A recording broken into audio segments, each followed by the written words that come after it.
Iran America war में America की हुई हार और ईरान की हुई जीत। ईरान ने तैयारी कर ली है अमेरिका को पूरी दुनिया के मैप से हटाने की। तो वीडियो के लास्ट में आपको पता चलेगा कि ईरान अमेरिका से ज़्यादा पावरफुल क्यों है और अमेरिका ईरान से किस तरीके से हारता जा रहा है। तो इन सबको जानने के लिए और ऐसे ही फैक्ट्स को सुनने के लिए वीडियो को लास्ट तक जरूर देखें और अपनी लास्ट में आके आप अपनी राय कमेंट बॉक्स में ज़रूर बताएं। ये बात सुन के ट्रम्प भाई के तो रोंगटे खड़े हो गए, उनकी तो रातों की नींद उड़ चुकी है, सोचने पर मजबूर हो जाएंगे कि वो युद्ध करें या ना करें। आपकी क्या राय आप बता सकते हो हमें कमेंट बॉक्स में आके। तो पहले हम बात कर लेते हैं कि ईरान ने अमेरिका को कितना नुकसान पहुंचाया। मतलब नुकसान पहुंचाने की भी एक हद होती है ना, तो कहाँ तक पहुंचाया इसकी बात कर लेते हैं। तो ईरान ने लगभग अमेरिका के 600 करोड़ के विमान को, फाइटर जेट्स को उड़ा दिया है, उसको तहस नहस कर दिया है, जिससे अमेरिका को लगा बड़ा झटका। और लगभग 20,000 सैनिकों को मोती घाट उतार दिया, जिनमें से 5,000 सैनिक अभी भी घायल हैं। इन सभी हुए नुकसान की भरपाई करने में अमेरिका को लग सकते हैं लगभग 10 साल। 10 साल तक अमेरिका को इसकी भरपाई करने में लग सकते हैं। तो ये देख लेते हैं। असल में ईरान ने अमेरिका के लिए बहुत सारी बैलिस्टिक मिसाइलें और एयर डिफेंस सिस्टम लगा के रखा हुआ है, जो अमेरिका के लिए एक बड़ा खतरा है। ईरान अमेरिका से केवल मिलिट्री वॉर में ही नहीं बल्कि दिमाग से भी ज़्यादा खेल रहा है। उसके पास इन्फॉर्मेशन इतनी सारी है कि वो चाहे तो अमेरिका को सिर्फ 2 या 3 दिन में पूरा सफा चट कर सकता है। तो इस युद्ध को जीतने के लिए अमेरिका को अभी करंट जो टाइमिंग चल रहा है उसमें लगभग 20,000 सोल्जर्स की तैनाती अर्जेंटली करनी पड़ सकती है, जिसके लिए अमेरिका को उठाना पड़ेगा लगभग 110 बिलियन डॉलर्स का खर्चा। तो चलिए ये भी समझ लेते हैं ईरान की सिचुएशन क्या है और वो क्या चाहता है। तो ईरान इस बार अपनी बैलिस्टिक मिसाइलों से नहीं बल्कि इंफॉर्मेशन से भी ईरान अमेरिका से जीत रहा है, अमेरिका से पावरफुल दिखाई दे रहा है और बार बार अमेरिका को तमाचा लगाते दिखाई दे रहा है, जिससे डोनाल्ड भाई की सिरदर्दी बढ़ती जा रही है, टेंशन बढ़ती जा रही है। और अब तो डोनाल्ड भाई की देश की जनता भी, जो देश की उनके पब्लिक है, वो भी डोनाल्ड भाई को गालियाँ दे रही हैं, भर भर के गालियाँ दे रही हैं। और अब तो अमेरिका की लड़कियां भी कहने लगी हैं कि भाई बॉयफ्रेंड हो तो ईरानी बंदे जैसा या इंडियन बंदे जैसा, जो अपने वादे को पूरा भी करता है, कहता भी है और करके भी दिखाता है। जैसे इंडियन आर्मी ने ऑपरेशन सिंदूर में जो कहा था वो करके दिखाया, वैसे ही जो ईरान के सोल्जर्स ने कहा है वो करके ही दिखा रहे हैं। और तीसरा कि अमेरिका तो ये सोच ही रहा है कि भाई मैं हारा हूँ या जीता हूँ। एक तरफ तो वो अपने आप को समझाता नहीं मैं जीत गया।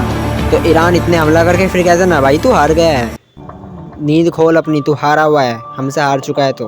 और इसी बीच डोनाल्ड भाई तो एक दोगलापन खेल रहे हैं। एक तरफ तो वो कह रहे हैं कि हम ईरान से जीतेंगे, ईरान पर हमला करेंगे, ईरान को नस्त नाबूद कर देंगे, ईरान को मैप से हटा देंगे। और दूसरी तरफ वही कह रहे हैं कि हम ईरान से बातचीत करके ये वॉर को बंद कराने की कोशिश कर रहे हैं। तो आइए पहले हम डोनाल्ड ट्रंप की उस वाली क्लिप को देख लेते हैं जिसमें वो ईरान को मैप से हटाने की बात बोल रहे हैं। God, I can tell you they'd like to make a deal. And who wouldn't if you were there? Look, their Navy's gone, their Air Force is gone, their communications are gone. That's the biggest problem. It's very hard to communicate them between themselves. All of the anti-aircraft is gone. Most of their missiles are gone. We either shot them or they shot them and don't have them anymore. They're down to a trickle. Can you name one thing that's not gone, or can you name one thing that's doing well? You know, if you read the papers, you think we're tied. You think we're in a tough battle. We are roaming free over और Tehran. America की भी experts ने भी ये बोल दिया है कि जो ईरान की जियोग्राफी है, जो ईरान का भूगोल मैप है, उस जगह वॉर जीतना आसान बात नहीं है। भले ही अमेरिका के पास कितनी बड़ी टेक्नोलॉजी हो, अमेरिका के पास कितने भी बड़े लड़ाकू विमान, फौज हो, सोल्जर्स हो, कितनी भी बड़ी वॉर कराने की कैपेसिटी हो, पर फिर वो ईरान से वॉर नहीं जीत सकता। ये उनके एक्सपर्ट्स का मानना है। और इसी बीच ईरान इस सब चीज़ का फ़ायदा उठा रहा है। जो अमेरिका के फ्रेंड्स देश हैं, जो अमेरिका के दोस्त वाले देश हैं, उनके ऊपर ईरान हमला ही किया जा रहा है। दोस्त हैं जो देश, उनसे अमेरिका के रिश्ते ख़राब होते दिखाई दे रहे हैं और ये अमेरिका के लिए एक बहुत बड़ी सिरदर्दी पर बढ़ती जा रही है और एक ग्लोबल क्राइसिस भी आने की कगार पर है।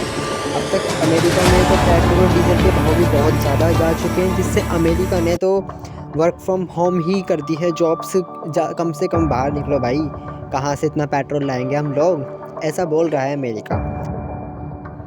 और अब तो डोनाल्ड भाई की जो पब्लिक है, जो उनकी जनता है, वो भी उन्हें गालियाँ देने से नहीं चूक रही है।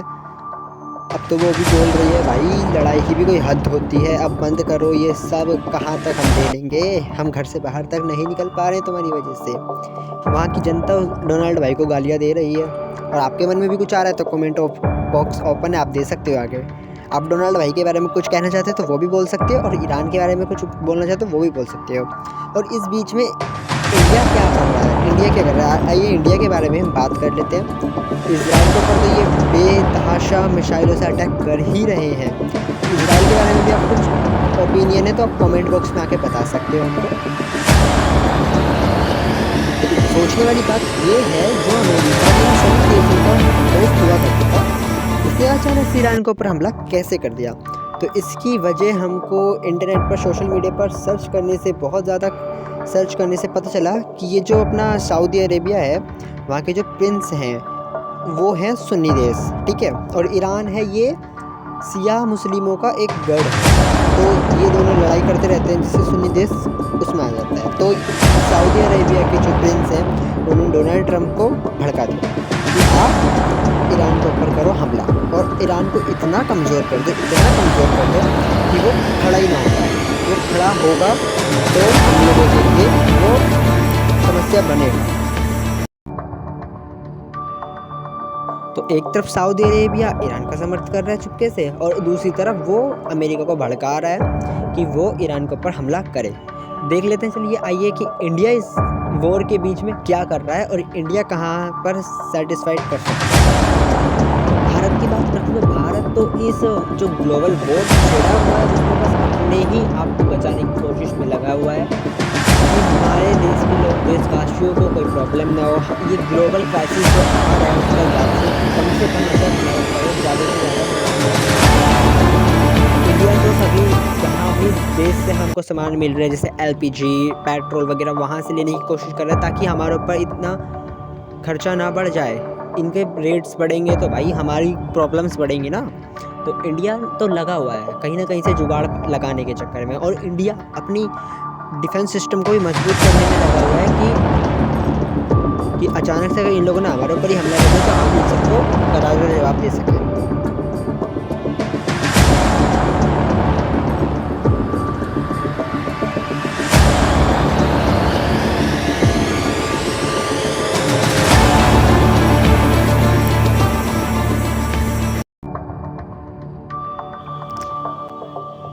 इस वीडियो को देखने के बाद अगर आपके भी दिल में कुछ आ रहा है जो आप बोलना चाह रहे हो, भड़ास निकालना चाह रहे हो, तो बिंदास आके कमेंट बॉक्स में आप बोल सकते हो।